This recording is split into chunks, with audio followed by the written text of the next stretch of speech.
Have you ever looked at clouds and seen shapes? Well, that's kind of like what the Rorschach test does. It's a psychological test that uses inkblots. These aren't just any old stains. They're carefully designed images. The test asks people what they see in these blots. It's like a game of make-believe, but with a serious purpose. The test got its name from Hermann Rorschach, a Swiss psychiatrist who created it in 1921.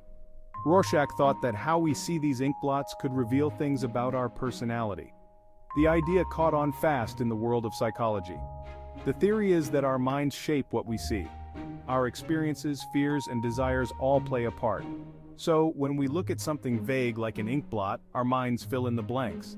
It's like we're projecting our inner world onto the image. Either way, it's left a big mark on how we try to understand the human mind.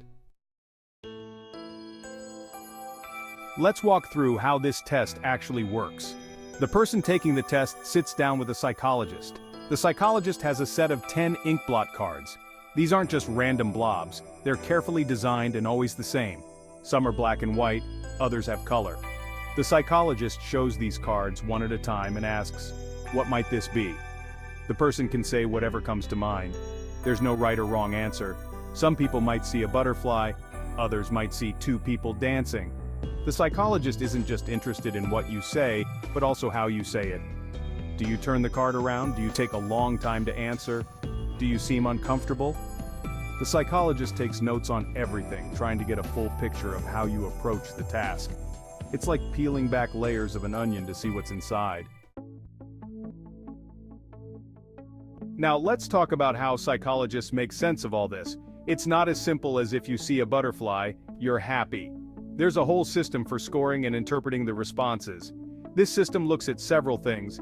It considers what you see, where you see it, and how often certain types of responses come up. One thing they look at is how common or unusual your responses are. If you see things that most people see, that might suggest you think in conventional ways. If you see very unique things, that could mean you're creative or maybe even struggling with reality.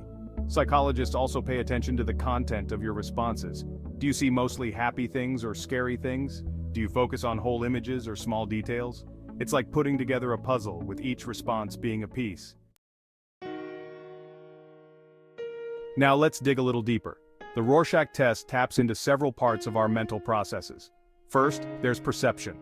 How we see the world isn't just about our eyes. Our brains play a big role in shaping what we perceive. The test gives us a window into this process. Then there's imagination. The ink blots are just blobs of ink after all. It takes imagination to see pictures in them.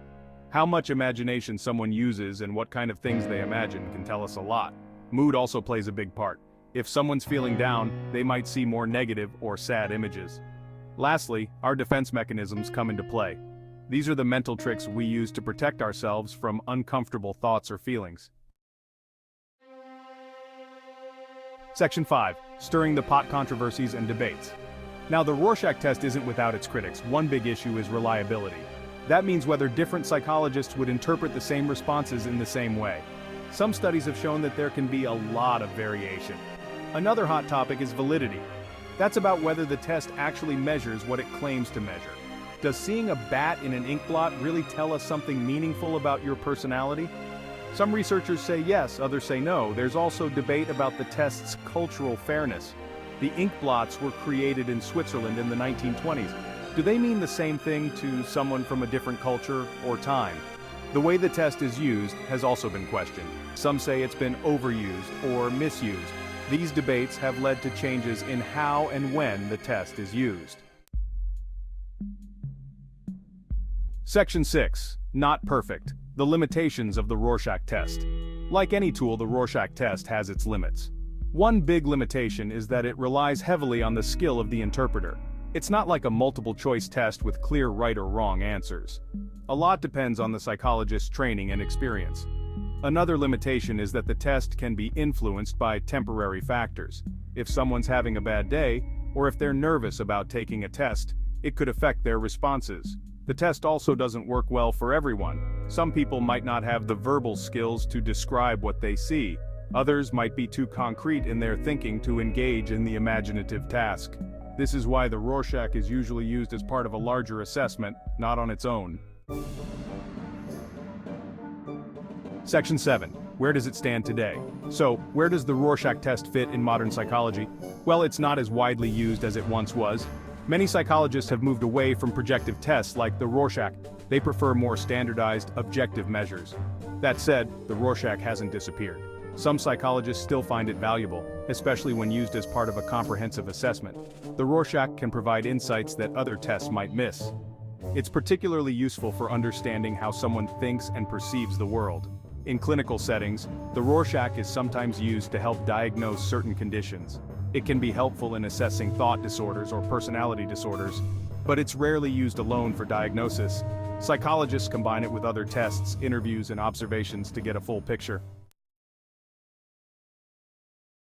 Section 8. Other ways to peek into the mind. While the Rorschach test is fascinating, it's not the only game in town when it comes to personality assessment. There are many other tests that psychologists use. These tests are often more standardized and objective. One popular test is the Minnesota Multiphasic Personality Inventory, or MMPI. This is a long questionnaire with hundreds of true-false questions. It covers a wide range of thoughts, feelings, and behaviors. The MMPI is more structured than the Rorschach. Another common test is the 5-factor model, often called the Big Five.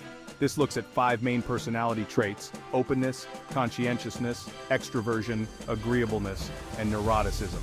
There are also tests that focus on specific aspects of personality or mental health. For example, the Beck Depression Inventory looks at symptoms of depression. Compared to these, the Rorschach is more like a Swiss Army knife, versatile but not always the most precise tool for every job. Section 9. A walk down memory lane. The test's historical impact. The Rorschach test has left quite a mark on the history of psychology. When it first came out in the 1920s, it was revolutionary. It offered a new way to peek into the mind. This was at a time when psychology was still finding its footing as a science. The Rorschach test helped bridge the gap between Freudian psychoanalysis and more scientific approaches. During World War II, the test gained even more popularity. The military used it to screen soldiers and assess their mental fitness. This widespread use helped cement its place in psychology. After the war, it became a standard tool in many clinical settings. The Rorschach also had a big impact on popular culture. It became a symbol of psychology in movies, books, and TV shows. People who had never set foot in a psychologist's office knew about Inkblot tests. The Rorschach test helped shape how people think about psychology and personality assessment. Section 10. Looking ahead, future applications. So what's next for the Rorschach test? While it's not as widely used as it once was, it's not going away. Some researchers are finding new ways to use it. For example, they're using computer analysis to look for patterns in responses. There's also interest in using the Rorschach test in cross-cultural studies. Researchers want to see how people from different cultures respond to the same inkblots. Some psychologists are exploring how the Rorschach might be used in new fields. For instance, there's interest in using it in forensic psychology. Could it help understand criminal behavior? Others are looking at how it might be used in art therapy.